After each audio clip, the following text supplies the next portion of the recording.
بسم اللہ الرحمن الرحیم، السلام علیکم۔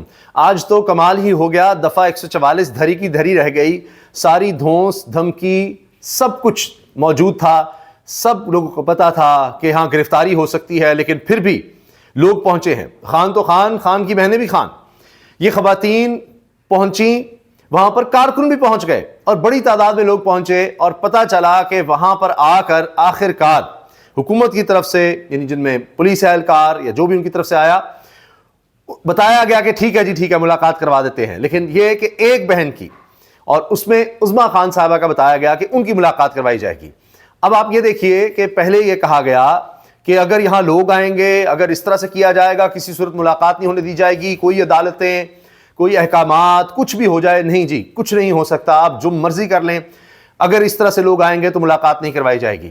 لیکن کیا ہوا کہ پارلیمنٹرین بھی نکلے، پہلے اسمبلی کے اندر احتجاج ہوا، وہ ایک الگ معاملہ ہے جو آنے والے دنوں میں حکومت کے گلے میں ڈل سکتا ہے، یہ میں آپ کو بتا دوں، کیونکہ مذہبی معاملہ ہے، اور ابھی آگے چل کر دیکھیں گے کیا ہوا ہے، کس طرح سے حکومت ایک قانون پاس کروا رہی ہے جس میں اقلیتوں کے حقوق کی بات کی جا رہی ہے۔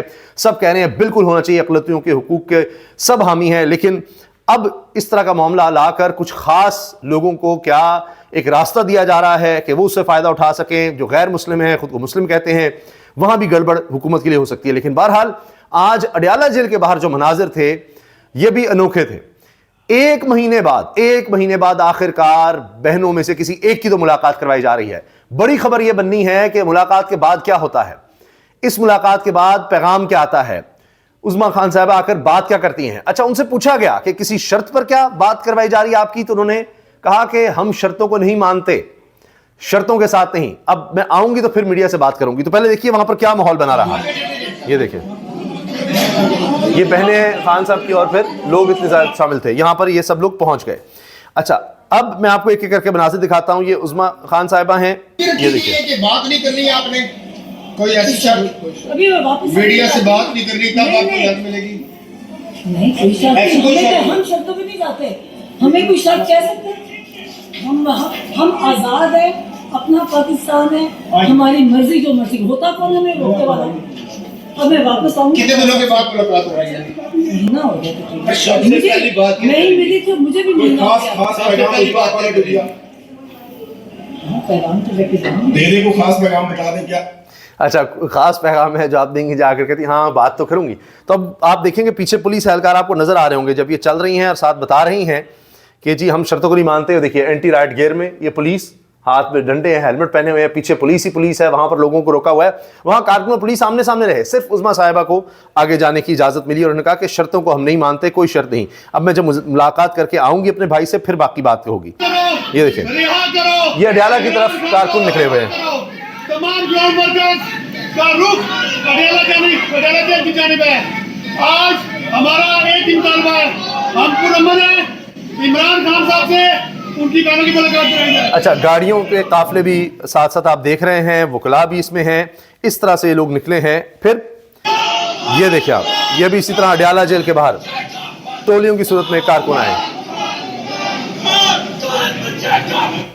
اچھا، سوشل میڈیا کی بڑی تعداد ہے، لیکن الیکٹرانک میڈیا بھی بتا رہا تھا کہ جی یہاں پر رکاوٹیں کھڑی کر دی گئی ہیں، پولیس ہے، خاردار تاریں جس طرح لگائی جاتی ہیں اسی طرح سے باقاعدہ وہ سلاخوں والی دیواریں کھڑی کر دی گئی تھیں کہ لوگ زیادہ نہ آ سکیں، اور رکاوٹیں تھیں، ہر ایک کو چکر کے جانے دیا جائے، لیکن لوگ بڑھتے چلے گئے، ملاقات کروانی پڑ گئی۔ جو کچھ اڈیالہ کے باہر ہوا ہے یہ ایک منظر ہے، اس کے علاوہ اسمبلی کے ممبران بھی نکلے، پارلیمنٹرینز بھی نکلے، اور وہ اسلام آباد ہائی کورٹ کے باہر پہنچے۔ یہ دیکھیں آپ، یہ پارلیمنٹرینز ہیں۔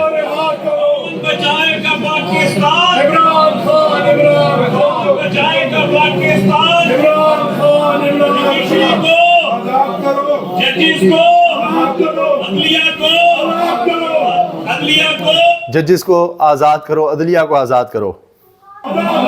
ججز کو رہا کرو، باغی نہ غدار،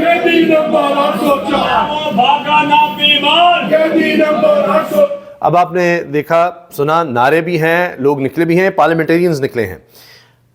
اس کے علاوہ جو زیادہ پریشر لگتا ہے وہ ہے موٹر وے بلاک کرنے کا، موٹر وے بند کرنے کا، سوابی میں وہاں پر لوگ نکل آئے۔ اس کے علاوہ تحریک انصاف کی طرف سے، خیبر پختونخوا حکومت کی طرف سے شفیع جان نے کہا کہ جی اگر آج ملاقات نہ کروائی گئی تو پھر آپ دیکھیں کہ کیا ہوتا ہے. تو انہوں نے کچھ اور پلانز بھی بنا رکھے تھے. یہ بھی آپ دیکھیے, یہ علیمہ صاحبہ, نورین اور عظمیٰ خان صاحبہ, یہ تینوں بہنیں جب جا رہی تھیں تو کارکن بھی ساتھ وہاں پر آ گئے. یہ بھی دیکھیں اڈیالہ جیل کے باہر کے مناظر ہیں. یہاں دیکھیں اب یہ اسلام آباد ہائی کورٹ کے باہر وہاں پر جس طرح پہنچے. یہ بڑی دلچسپ صورتحال ہے کہ کچھ وزراء خیبر پختونخوا کے جا کر ملے ہیں اسلام آباد ہائی کورٹ کے رجسٹرار سے کہ خان کے کیس کیوں نہیں لگائے جا رہے, کیس لگائیں. تو رجسٹرار نے کہا ہے کہ یہ ہمارے بس میں نہیں ہے. اچھا, اگر کیسز رجسٹرار نے اسلام آباد ہائی کورٹ نہیں لگانے تو کس نے لگانے ہیں؟ یہ بھی بڑی دلچسپ صورتحال ہے. یہ وہی ہے کہ جو شہباز شریف نے کہا تھا میں پوچھ کر بتاتا ہوں ملاقات کے بارے میں. ثوابی کے باہر کیا ہوا, یہ دیکھیں ثوابی انٹرچینج, وہاں پر جب قافلے پہنچے ہیں دیکھیں بڑی تعداد میں, اور موٹر وے کو بند کیا گیا. یہ ایک ٹریلر تھا, اور یہاں پر یہ اعلان ہوا کہ جب تک ملاقات نہیں کروائی جاتی خان کی, ان کی فیملی سے, ان کی بہنوں سے, تو یہاں دھرنا دیا جائے گا, یہاں دھرنا رہے گا. اسی طرح کا اعلان پہلے بھی تھا کہ اگر ملاقات نہیں کروائی جاتی تو اڈیالہ کے باہر ہی دھرنا دیا جائے گا. یہ دیکھیں عوام اور پولیس آمنے سامنے, یہ بھی اڈیالہ کے باہر. یہ دیکھیں یہ باقاعدہ اس طرح وہ سلاخوں والے گیٹ سے سلاخیں کھڑی کر دی گئیں کہ لوگ نہ آ سکیں. تو یہاں پر بھی یہ سب کچھ ہوتا رہا. دوسرا بڑا واقعہ جو اسلام آباد میں رپورٹ ہوا ہے بڑا ہی افسوسناک, ایک جج صاحب کے بیٹے نے, اس کے پاس لائسنس بھی نہیں تھا, ابھی اس کی عمر بھی نہیں تھی, 16 سال کا بتایا جا رہا ہے وہ, اس بچے نے 2 لڑکیوں کو اپنی گاڑی سے رون ڈالا. اور یہ V8 گاڑی تھی, بڑی گاڑی تھی اس کے پاس, اور جو FIR درج ہوئی اس میں نام بھی نہیں ہے اس کا, ساتھ یہ بھی نہیں کہ جی کہ کس طرح سے اس پر دفعات کون سی کیوں لگائی گئی, لیکن یہ ہے کہ ڈرفٹنگ کا ذکر ہے کہ یہ اس طرح سے گاڑی چلا رہا تھا, یعنی غیر ذمہ داری سے چلا رہا تھا. بچہ ہے تو پتہ نہیں رات گئے کس طرح سے یہ گاڑی چلا رہا تھا, کیوں اس کو گاڑی دی گئی, اور وہ بھی ایک جج نے اپنے بیٹے کو کیوں اس طرح کی گاڑی دی ہوئی ہے, ان کے علم میں نہیں تھا. جج ہوتے ہوئے, اسلام آباد ہائی کورٹ کے جج ہوتے ہوئے, ان کو نہیں پتا کیا قانون ہے. آج کل تو بہت ہی زیادہ سختی ہے. تو اس میں 2 بچیاں 20-25 سال ان کی عمر تھی, جو کام سے واپس آ رہی تھیں, اسکوٹی پر تھیں, اس کی گاڑی کی ٹکر سے وہ دونوں لڑکیاں جاں بحق ہو گئیں. یہ دیکھیے, کیونکہ وہاں تو اس طرح کے عجیب مناظر تو دکھائے نہیں جا سکتے. تو یہ اسکوٹی آپ دیکھیے کہ وہیں پر پڑی ہوئی ہے یہ بائک, اور وہاں پر ایک لڑکی کی ڈیڈ باڈی بھی نظر آ رہی ہے. میں اس لیے زوم کر کے نہیں دکھانا چاہ رہا. یہ ایکسیڈنٹ والی آپ دیکھیے اس نوجوان کی, اس لڑکے کی گاڑی جس سے ایکسیڈنٹ ہوا ہے. تو سوچیں کتنی بڑی یہ گاڑی ہے, اور اگر یہ اتنا نقصان اس گاڑی کا ہوا ہے تو ایک وہ عام اسکوٹی موٹر سائیکل, اس پر کتنی زور سے یہ ٹکر لگی ہوگی, کیا حال ہوگا. اب اس پہ سب صافی تبصرہ کر رہے ہیں, اور صدیق جان لکھتے ہیں جن ججز کو عمران خان کی دشمنی میں اسلام آباد لایا گیا ہے ان کے بچوں کو ایسے کھلی چھوٹ دے دی گئی جیسے اسلام آباد ان کے باپ کی ذاتی جاگیر ہے. اب ہوتا یہ ہے کہ جب طاقتور کا بچہ اس طرح کی حرکت کرتا ہے تو کچھ نہ کچھ بچاؤ ہو جاتا ہے. ابھی سے صلح کی کوششیں ہو رہی ہیں, اور اس میں نظر یہی آتا ہے کہ دیت دے کر چھوٹ جائے گا لڑکا. جو دفعات لگائی گئی ہیں وہ بھی 2 سال کی ہیں, تو اس میں کیا ہو جائے گا. اور یہ بھی بتایا جا رہا ہے کہ ان کا تعلق بلوچستان سے ہے, جج صاحب کا. ان کو لایا گیا جو حال ہی میں 26ویں 27ویں یعنی ترمیم کے ذریعے جس طرح سے ججز لگائے گئے ہیں, لائے گئے ہیں, تو 26ویں ترمیم کے بعد بھی ہائی کورٹ سے ان کو لایا گیا تھا, بلوچستان ہائی کورٹ سے اسلام آباد ہائی کورٹ.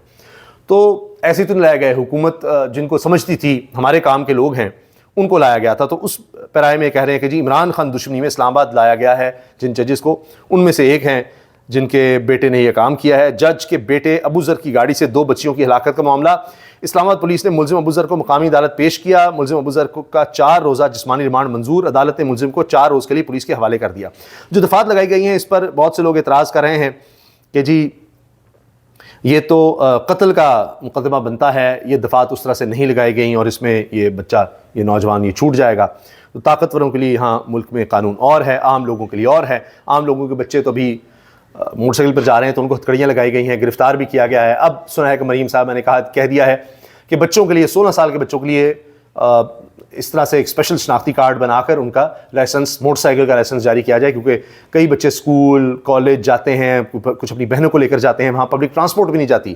دیہی علاقوں میں اس طرح کے علاقے ہیں جہاں کوئی پبلک ٹرانسپورٹ بھی نہیں جا سکتی, کون ان کو چھوڑ کر آئے گا, کون لے کر آئے گا, ایک بہت بڑا مسئلہ ہے. تو اس کے لیے اب یہ سوچا جا رہا ہے. یہی باتیں پہلے سوچی ہوں, ڈیبیٹ ہو, آرڈیننس کے ذریعے بس تھوپ دیا جاتا ہے بغیر سوچے سمجھے قوانین کو, تو پھر اس طرح کے حالات بنتے ہیں. اجازت دیجیے, اللہ حافظ.